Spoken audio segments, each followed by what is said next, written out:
So hopefully you are coming to this part 3 of the counterfeit gold coin series where we're talking about pre-1933 gold coin counterfeits from part 2. And I left you at a bit of a cliffhanger with part 2 when we talked about some of these beautiful gold Indian pieces from the early 20th century. Just as a quick recap, hopefully you're coming directly from that video, but as a quick recap, the Sigma was reading these two pieces here, these two Indians, $2.50 gold Indians, perfectly fine at 90%, and that's where they should read. Remember that these pieces are supposed to be 90% pure gold. Sigma has a setting for 90%. They read right where they were supposed to. But we tried them also at 22 karat. That's a slightly elevated purity. That's 91.7 on the Sigma. In real life, it's 91.67. You can see that you can round those numbers up, but we'll go with the Sigma's reading at 91.7. That's 22 karat. And it didn't care much for these two pieces in that setting at 91.7. Perfectly understandable. If they're 90%, they should read fine at 90%. If they're 90%, they shouldn't read fine at 91.7%. Perfectly logical. So the confusing thing is that these pieces here on the right, the $10 Indian and these two $2.50 Indians, read a little bit iffy at 90%, and they seem to read kind of okay at 91.7%. That's where we left off. So what does this all mean?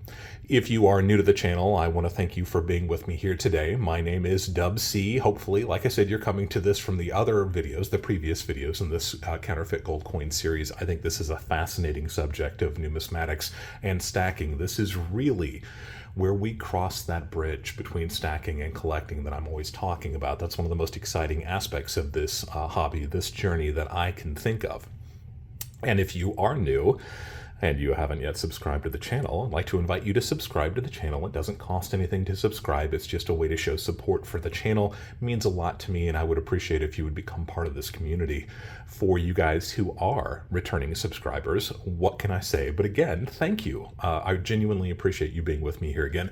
Hopefully you are as excited by this aspect, these beautiful gold coins, this kind of idea of counterfeiting, this mysterious smuggling that's going on. How did these come to be? What do they mean? What can we do about them? Now, I left you with that a bit of a cliffhanger when we were talking about the purity of these pieces, and I know it's the easiest thing to do to jump to the conclusion that if you've got some of these pieces, and I'm speaking specifically about the Indian gold pieces, that is the $2.50, the $5, the $10 Indian gold pieces, all from this period of time. You know, this is 1907 to 1933, kind of, in that region. If you've got these pieces and they are raw, that is uncertified, unslabbed pieces like the ones you see here, as opposed to maybe a piece like this one that is certified, that is slabbed, you might be thinking, oh crap, what is Dub C trying to tell me? Are you trying to tell me that these pieces are counterfeit? Now, before we just go into hyper scared mode, let's step back, take a deep breath, and take a look at this. Even according to the Sigma, right, we know that all of these pieces are solid gold. That should give you at least a little bit of some comfort if you're thinking about this. If you've got these pieces that are raw, know that at least these examples here are solid gold. After all, that's what we're after, right? That's the main thing. But you remember in the last video, we talked about the differences of re-entry and extrinsic value, and that's what I'm going to focus on a little bit in this video. So what do we know about this? I like to think that these pieces came about in what I call the perfect storm. So let me kind of lay the groundwork for you and see if you agree with it as we're looking at these pieces that may or may not be authentic at this point. So we're talking about these pieces coming about somewhere in 1950, give or take 15 years to the plus or the minus side of that. What's happening in that period of time? Well, you have a post-World War II economy, right? American's economy is booming like we've never seen it boom before. And we've got people who have disposable income like they've never had before. People are starting to experience the idea of a vacation for pleasure, for fun, right? That was something that has always been reserved for the very wealthy. But the average American can now see themselves going on vacation, and not just to the national parks through their new family truckster.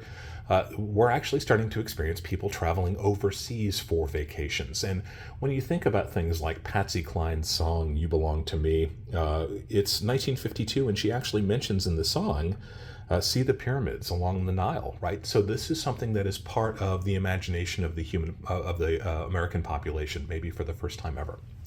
And we're coming off all sorts of gladiator movies and movies that are talking about the Ten Commandments and Ben-Hur, that kind of thing. All of this Roman era is being romanticized in American culture. We're thinking about the Holy Land in ways that maybe we'd never thought about it before. This is a real place that you can travel to. How exciting would that be for a lot of people back in this period of time?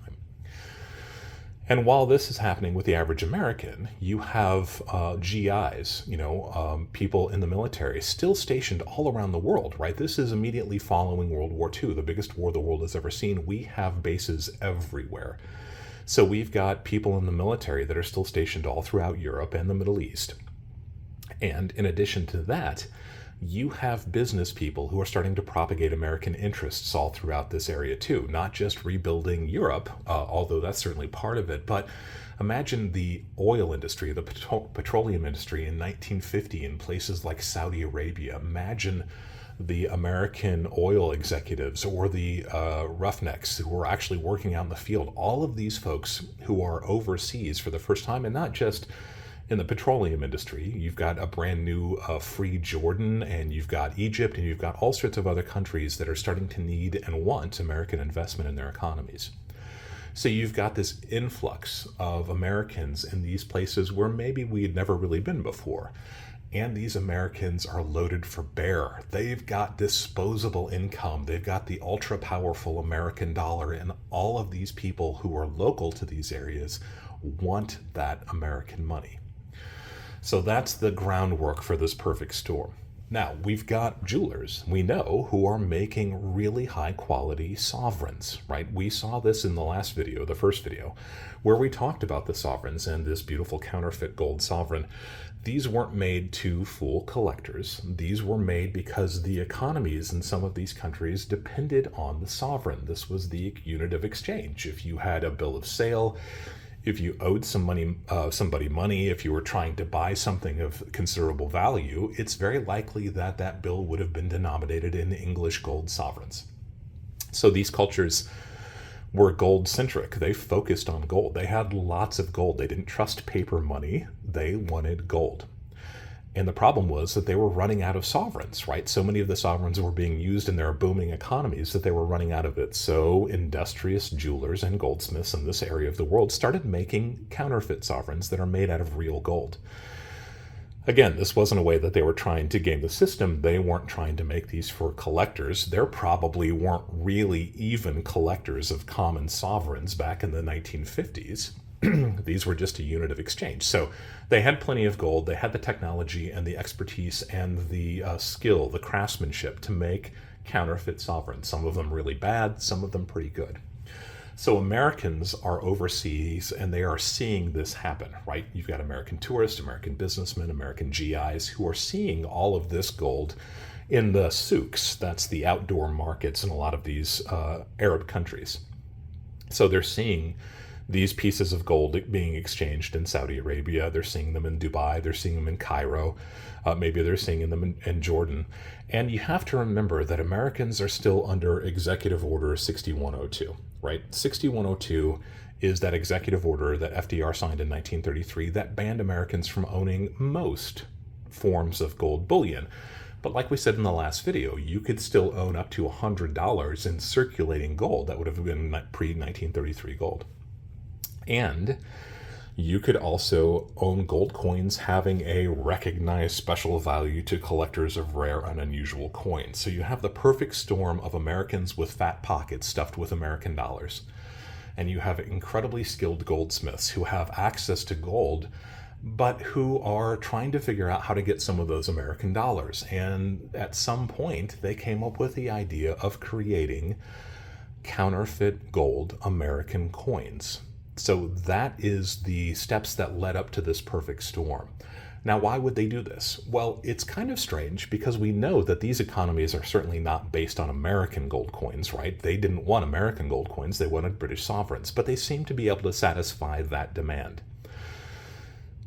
I think that the demand for American gold coins was really spurred by these American tourists. Now, it's very possible that there were nefarious organizations who had calculated that they could they could smuggle gold into the United States of America in the form of these coins. But it just doesn't seem like there would be enough money in it for a big, nefarious organization. We're not talking about the mafia or something. It just doesn't really make sense to me. I really think that this was probably more on an individual basis. You had guys who were on leave in the military. You had tourists. You had American businessmen who wanted to take something back to the kids, to the grandkids, right, when they came back home. So if these goldsmiths could make an American gold coin that looked like an American gold coin, this was something that would appeal to the Americans, and not just because Americans wanted to own gold. Take a look at things like the Monte Cristo cigars in Cuba. Everybody talks about going to Cuba when the cigars were first banned, and it became kind of a thing, a cachet. This was kind of a James Bond kind of thing if you smuggled in a couple boxes of Monte Cristo Cuban cigars back with you in your luggage, and you and your homies could smoke them while you're playing golf. It kind of made you feel like you had done something exciting. Would the government really have cracked you down for a couple of boxes of Monte Cristos? Probably not. In the same vein, I think people thought, well, this was a great opportunity for me to get my hands on some gold. Maybe these folks in the 1950s would have remembered their parents spending gold coins, or they may have gotten gold coins for their birthday, right? That would have been too long ago if we're talking about the difference between maybe 1955, 1960, and 1933. This would have been part of their own personal memory. Maybe they even had some of these American gold coins at home, stuffed in their cigar box under their bed or in their safe deposit box. So they had an opportunity, and remember that gold was pegged somewhere around $40 an ounce. So if you're talking about a coin like these $2.50 Indians, these don't contain that much gold. The amount of gold that these contain right now is about $300 worth. It's a little bit less than a tenth of an ounce, I believe. Actually, 4.18 grams. So it's 0.1294, I believe, of a troy ounce. So right about a tenth of an ounce, somewhere in that area.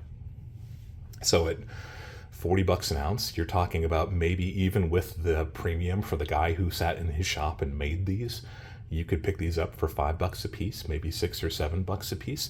Sure, grab a handful of those, take them back home for Christmas presents for the kids. They'd get a kick out of it. Maybe you want to stuff them in your own jewelry box and forget about them.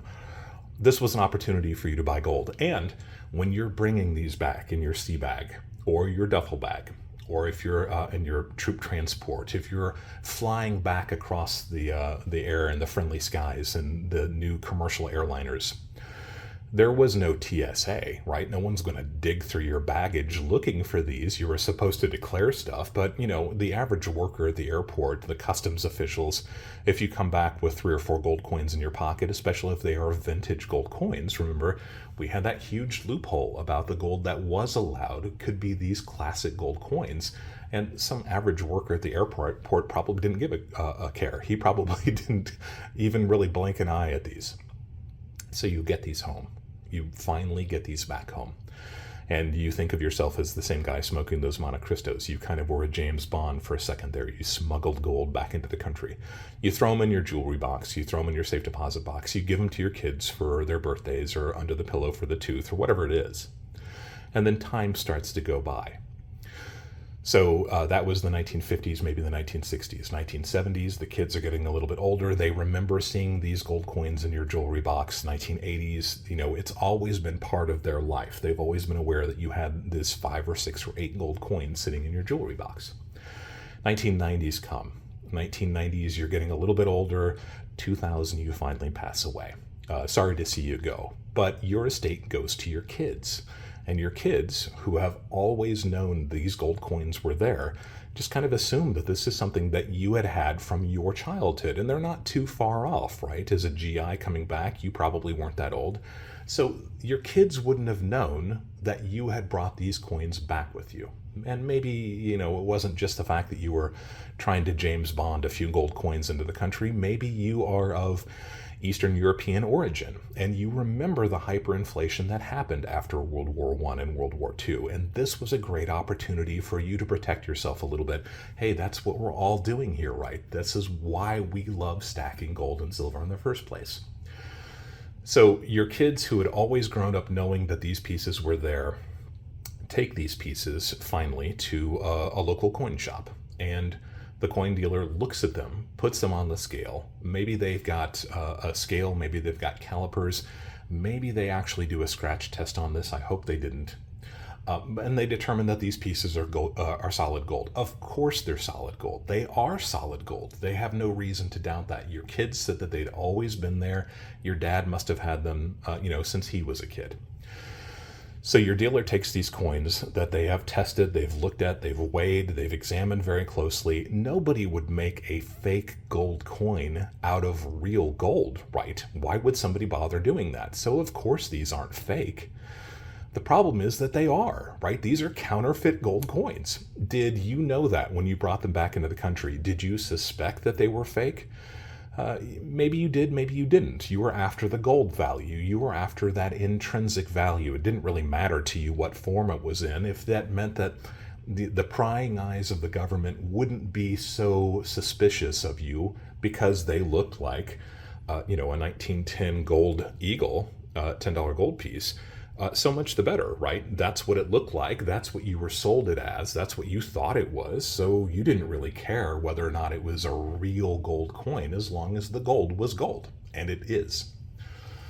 So your dealer would have thought there's no reason somebody would have made a solid gold coin that was a counterfeit out of solid gold. That just doesn't make any sense. So they put it in a 2x2. This is before plastic flips, so let's call it a 2x2.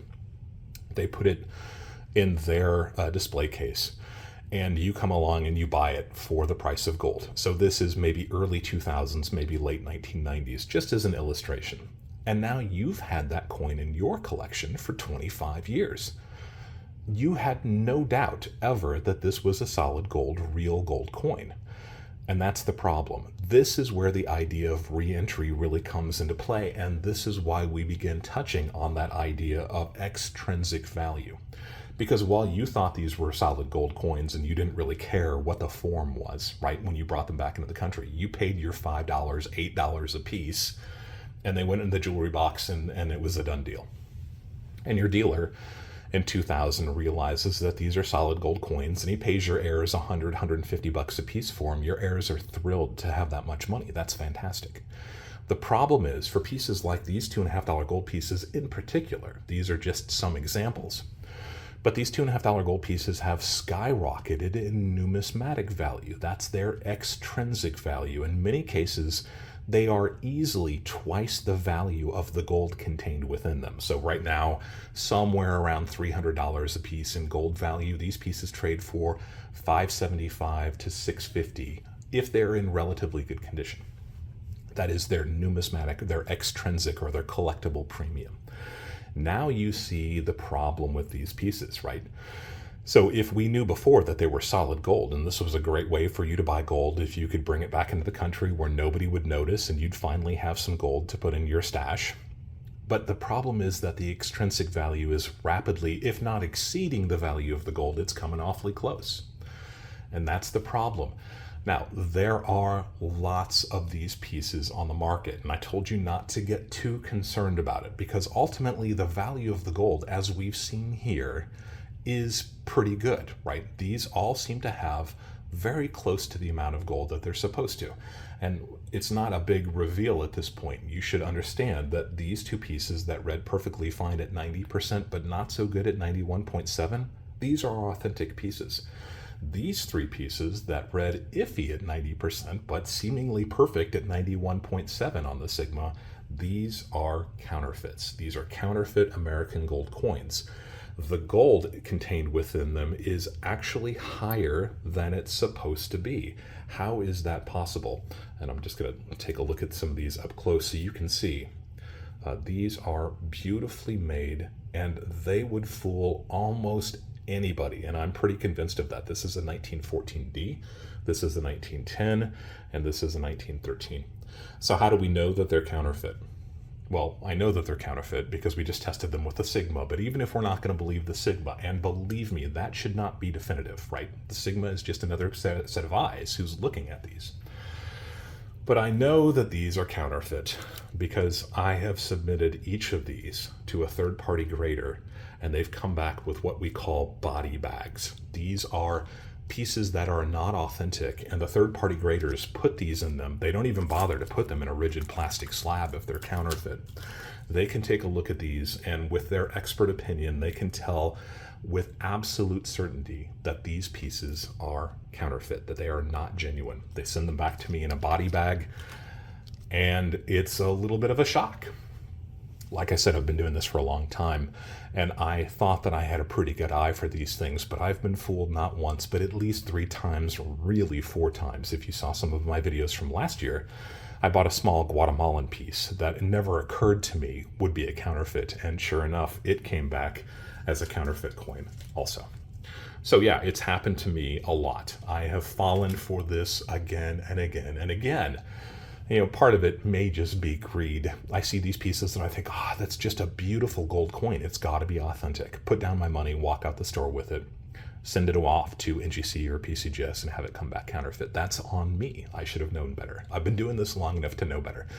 Honestly, there's a little bit of risk reward for me when I'm doing this. When I find one of these pieces and it's so exceptional, I think to myself, I can definitely pay the melt value for this piece. I can pay a little bit above melt value. And if I send it off to NGC or PCGS or CAC or even Annex and it comes back with a solid grade, a grade that I'm anticipating is going to be very high AU, if not kind of low to medium MS grade, MS 61, 62, 63, something like that. Maybe something like one of these pieces at 61. I've made bank. You know, I could easily make a couple $100 off of one of these. So there is a risk reward, and that's part of what I enjoy most about this hobby. I like finding these unusual pieces. Sometimes I like to get them certified. And if so, if they come back authentic with a nice grade, then I count that as a win. That's part of the fun of doing this. It's almost kind of like gambling without gambling. So now you're thinking to yourself that you've got some of these too. Oh no, what are you going to do? Like I said, take a deep breath and realize that even that we are using the Sigma, we can tell that these pieces are solid gold. You haven't been tricked into thinking that this is not gold, or you haven't bought these thinking they were gold when they were really not. Why did they come back at 91.7? That should be the main question for you. Remember, I harped on the fact that American pre-1933 gold coins are what percentage pure gold? They are 90%. That's just the way it is. So if something comes back at 91.7, what would cause that? How is that accounted for? Remember that these pieces are being made in the Middle East, where these people are used to using gold sovereigns. Gold sovereigns are 91.7% pure gold. So these jewelers, these incredibly skilled goldsmiths in places like Cairo and Egypt and Jordan and maybe even Dubai and Saudi Arabia, in this region, were making these gold coins. And they were used to these coins being the same purity that sovereigns were at 91.7. So rather than change up their entire systems, either they knew and they didn't care. What's the difference? 90%, 91%, who cares? Either they knew and didn't care, or they honestly didn't know. They thought that they were the same purity, the same purity of gold that the sovereigns were, that they made American gold coins to that gold standard. So the ironic and the very funny thing and the strange thing and the exciting thing about these is that often these pieces are made of a higher purity gold than the original pieces are. If that's not ironic and funny, I don't know what is. Sometimes you got to take the laughter when you can get it. So yeah, I've gotten burned on these pieces. I did pay a premium for these pieces, and then I shipped them off to NGC and PCGS, which is expensive. You've got to pay for the shipping and the insurance all the way there. You've got to pay for their grading fees, whether they come back body bagged or not. And then you have to pay for the shipping and handling on the way back. So every single one of these pieces that I've shipped off to have graded bit me pretty deep.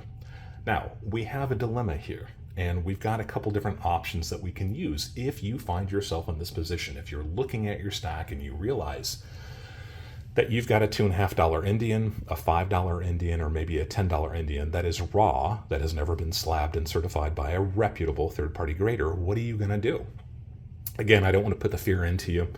There's a very good chance that if you do have these pieces, let's say there's better than a 50% chance that they are authentic in the first place, right? Let's just go ahead and use that as at least a little bit of comfort. And then we know that the gold is probably at least as high as it's supposed to be, and maybe even higher than it's supposed to be. But then you have a dilemma what you're supposed to do. So if you have some of these pieces, if you are already deep into pre-1933 gold, first off, take a deep breath. They are probably solid gold. There is at least a reasonable chance that they are authentic, right? That's the base that we should be looking at. The next thing is, I do strongly suggest that you send these pieces to NGC or PCGS. If you want to take the step first of either, if you've got a sigma, test them, although I'm not 100% convinced that the reading at 91.7 will be the end-all be-all for determining whether or not something is counterfeit. I think it should be a really big red flag if you test one of these pieces that's supposed to be 90% and it comes back at 91.7. A big red flag. And I have to stop here and just, defend myself a little bit. You're probably laughing at me, Dubsy. Why would you buy these fake gold coins? I deserve it. I really do. I've been at this a very long time. And these fakes are good. They are really good. If you saw some of those counterfeit sovereigns that I showed pictures of in the previous video, the video number 1 in the series, some of those were laughably bad, right? Some of those just looked like cartoon characters of King George. They weren't even close to what they're supposed to look like. That is not the case with these pieces. These pieces are exceptionally well done. And I don't know if it's just the nature of the Indian pieces, these $2.50 and $5 Indians in particular, because they have an in-cues style of minting. The design is actually stamped into the coin rather than being brought up from the surface of the coin like almost everything else. And I'm not sure that you'll be able to tell the difference here, but maybe you can. This classic Liberty $5 gold piece, you can tell that it's got raised devices, but the Indian, those devices are actually stamped into the surface of the coin. It's one of the things that makes these series of gold coins so interesting. The only American gold coins ever, I believe, that have been in cues where the devices are stamped into the surface of the coin. The $2.50 and the $5 Indian from the series. Why did they do that? Ostensibly to make them easier to stack, and so the designs wouldn't wear off as quickly, right? And I think that's the case. You often find these pieces in pretty nice states of preservation. And why did they end it? This was the period of the Spanish flu, and people got to be a little bit weird about germs being stuck down in the crevices of coins. That was one of the things that people were concerned with. I think that plays at least a little bit of the role, but that's let's not take that divergent path yet. So what do? Have your pieces certified, check them with a sigma to see if they are okay. It's probably worth it, especially if you're talking about the $2.50 gold pieces, because these pieces do have exceptional extrinsic value. The $5 gold pieces are still quite valuable, but maybe not quite as much of a premium as the $2.50 gold pieces. So bite the bullet. Go ahead and send them to NGC, talk to your dealer, have your dealer send them to NGC or PCGS for you, or CAC or Annex if they've got a service that they prefer. And then when they come back to you certified, you will know, and you won't have any more ethical decisions to make. You've got this. They're solid gold. They are authentic American gold coins. You're safe. What do you do if they come back without being certified? This is that moral dilemma, and you've got a couple options here. You can keep them, and obviously I've kept these as learning devices. I didn't know that I was going to be a content creator for YouTube, but I'm kind of glad that I've got these examples that I can share this experience with you guys. The gold is real, right? We know that. These are solid gold coins, so they are in part of my stack. I do consider them to be part of my precious metal stack. You can deface them, and we saw that with this sovereign that I bought from my dealer. Remember, it's got deep scratches there. Hopefully you can see that in front of his face. I think it actually says the word copy scratched into it now. So there will never be an instance where somebody will buy this thinking that it's an authentic sovereign. It's part of my gold stack also, part of my learning. I wanted to remind myself to be cautious of these kinds of things. You can send them off to a smelter. You can deface them, you can punch a hole in them, or you can just put them in a bag and send them off to a smelter and get the gold value for them. You can also sell them back to a dealer and get the gold value for them. So those are options that are open to you. The final option that I can think of is for you to try to sell these without disclosing that they are counterfeits. Maybe you stop yourself thinking, I haven't checked them thoroughly with the Sigma, so I am safe ethically. I can look at myself in the mirror. I don't know that they're counterfeits. I'm going to sell them to somebody else. I don't really want to see you get into that kind of an ethical dilemma. I want you to be better than that. I want you to be an ethical gold stacker. I want you to be able to sleep at night knowing that you do the right thing. I'm not going to call you on it. I don't know what you're going to do with it, but I want you to think about that. You've got other options that are open to you. I think you should try to figure out if these are authentic or not. And if they aren't authentic, then maybe try to figure out the best way for you to either hold onto them as part of your gold stack or to get rid of them ethically. That's what I would suggest that you do. I'm not going to stand on my soapbox anymore. What if you are interested in these gold pieces and now you are pretty concerned about buying them? Well, that's what this video series was for. I want you to know that these are out there. So there are certain things that you can do. You can buy from a knowledgeable dealer, and maybe that's one of the best routes to take. This is not the kind of thing that you should necessarily buy sight unseen off of the internet. I really think that you should be buying these pieces from a reputable, a knowledgeable dealer. But we've seen with that re-entry, that's no guarantee that you're going to get an authentic piece. You could stick to the earlier styles of these. And the reason that I'm harping specifically on the $2.50 gold pieces and the $5 gold pieces, the Indians, those series from 1908 to 1933 in particular, and I'm going to show you a picture. This is NGC's top 50 most counterfeited US coins, right? I'm not just making this up. Every single year, every single mint mark in the entire $2.50 gold Indian series is on NGC's list of the 50 most counterfeited gold coins, or most counterfeited American coins. Can you believe that? Every single one of them. Now, there are some pretty rare coins in that series. The 1911D is a very valuable coin. Even in VF, it's somewhere around $2,000, $3,000. So you can see that that one would definitely be counterfeited. That's an example of a collector counterfeit. But these pieces were never meant for collectors. This was for that GI to take back in his sea bag, right? So the reason that I harp on the 2.5 and the 5s in particular is because those are heavily counterfeited. If you want to avoid them completely, that makes sense to me also. If you don't want to avoid them, and I clearly don't avoid them because I love them, get pieces that are already slabbed. Have your dealer check it out with the Sigma. Your dealer should have a Sigma. Buy pieces that are already slabbed by a reputable third-party grader, NGC, PCGS, CAC, or even Annex. I'm not a huge fan of Annex, but this is not a bad point to use them. They don't charge very much for their slabbing services, and I think they're pretty good at authenticating pieces. So I wouldn't necessarily agree with their grades all the time, but I would trust them to know that these were authentic coins. That's something that you can do. Always buy these pieces that have already been graded. If it cost you an extra 20 or 30 bucks, so be it. The fact that you know that these are authentic is more than worth it when you are facing those ethical dilemmas of what to do with a potentially counterfeit coin at some point in the future.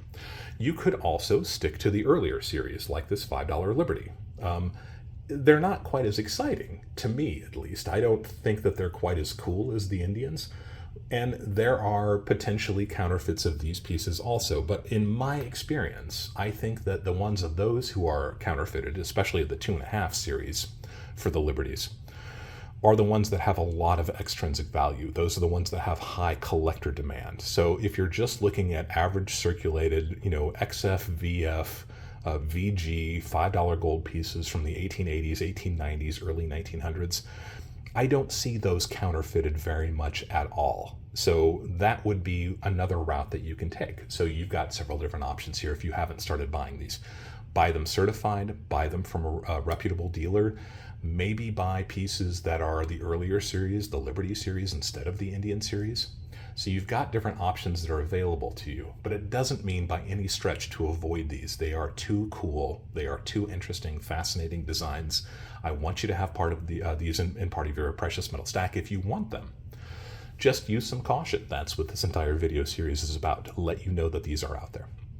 And if you've already got these pieces raw, Well, you've got my suggestions there too. You've got certain things that are open to you. Keep in mind that the main thing to remember is that these pieces are all still solid gold. So hopefully if you've got them, you haven't been burned too badly.